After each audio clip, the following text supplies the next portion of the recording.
The Raptors season is over, mercifully some would say.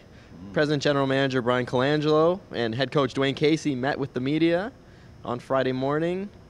We learned that Dwayne Casey got a well-deserved contract extension. What do you think about that? I mean, that's a no-brainer. I mean, he's easily the best thing that's happened to this team this year. I mean, credit to Colangelo for identifying him and bringing him in here.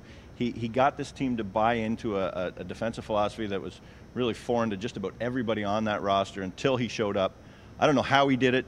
We tried to ask him about it, and he kind of jumped around and didn't really give a direct answer, but I mean, he got the job done. They've gone from the worst defensive team in the league to, depending on which stats you look at, somewhere around 14th, 15th in the league. So, I mean, that's a huge jump.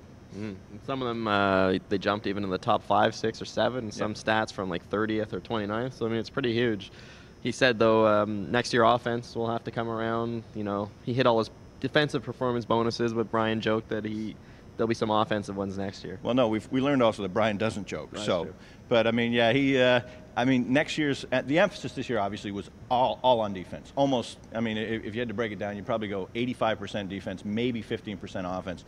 I don't think it'll be exactly the opposite next year, but I think you're going to see a much more balanced team. They'll probably go 60-40 with 60% on the offense. I mean, particularly in training camp, they have to find their scoring legs again because they certainly lost them this year. Looking ahead, the next thing on the Raptors' plate is, first off, where they'll draft, and then who they'll draft. Ryan, you got any opinions on that?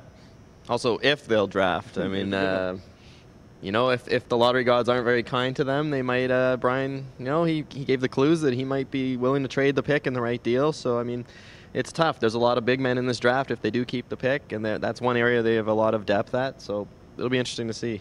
Yeah, I'll be interested to see, I mean, at what level? Like, I mean, where if he does get to the draft lottery and they get, say, a top 4 pick, would you trade the 4th pick? I don't think he'd trade top 3. So. I think he might trade 4 and down.